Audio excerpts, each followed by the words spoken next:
최근에 이제 세무 상담이 되게 많는데요.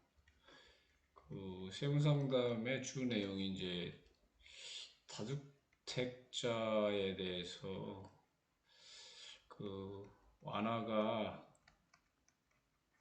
될 거냐 이런 문의를 많이 합니다. 그래서 지금 다주택자라는 규정이 2주택자서부터 이제 다주택자라고 이제 기준을 세법에서 세우고 있는데, 이거 이제 3주택자로 좀 완화해야 한다는 국책 연구기관의 주장이 이제 나오고 있습니다.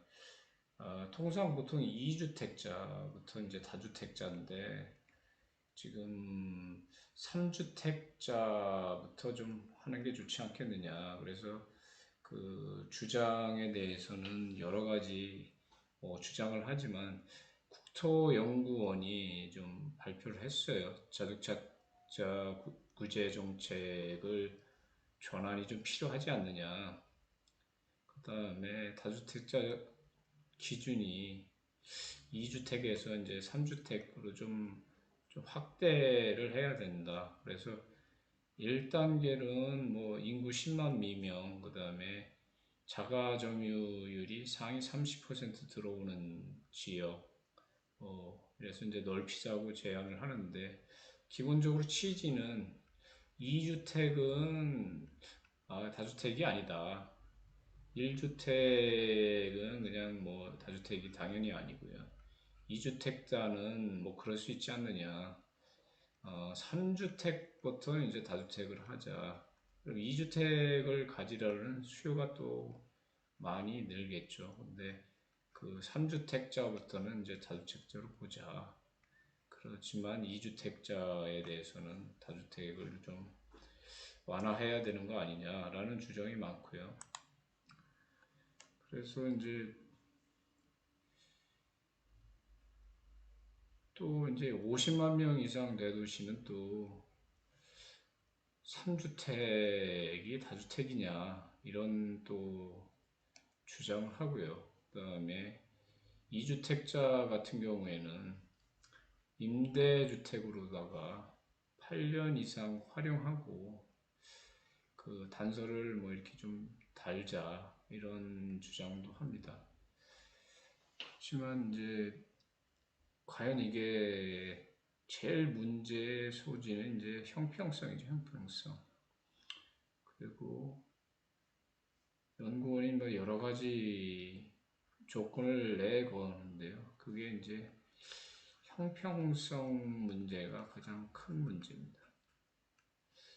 다 주택이라는 게, 둘 이상이냐, 셋 이상이냐, 이게 이제 국민적으로 다 이제 형평성 문제에 대해서 과연 어떻게 볼 거냐 하는 게 이제 또 관건이 되고요. 여기도 이제 국민적 합의라는 게, 그 생각이라는 게 이제 1은 당연히 다주택이 아니고 2는 현재는 다주택인데 3은 당연히 다주택이고, 이거를 이제 다주택에서 좀 없애달라, 이 부분이 완화를 해야 되지 않느냐 현실적으로. 근데 설문조사를 한번 보면요, 48.3%가 이제 주택 세채, 2주택부터 봐야 되는 게 44.2%, 그 다음에 56.7%는 모든 지역에 동일하게 적용할 필요는 없다. 근데 이제 통계를 보면 2016년에 198만 명, 232만 명, 227만 3천 명, 그래서 좀 감소를 했죠. 그래서 이제 다주택자 세부담 피하기 위해서 세무상 증여가 많이 다주택자를 벗어나기 위해서 좀 많이 한 그 상황이고요. 그래서 1주택자는 당연히 혜택이 증가되는데, 똘똘한 한 채로다가 집중을 했었던 게 이제 최근의 전략인데, 그러다 보면 이제 여러 가지 1주택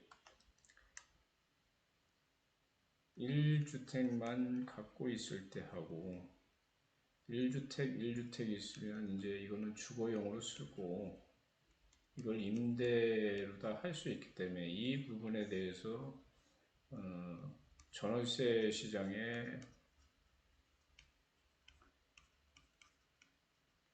도움이 되지 않느냐. 근데 이제 1이면 주거, 임대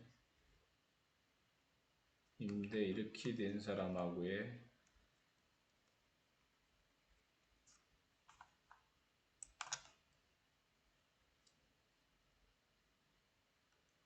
1주택자하고 2주택자하고 이 3주택자하고의 형평성 문제가 이제 크죠. 이제 실질적으로 도움이 되느냐 이런 거에 대해서 이제 국민적인 합의가 좀 필요한 상황입니다.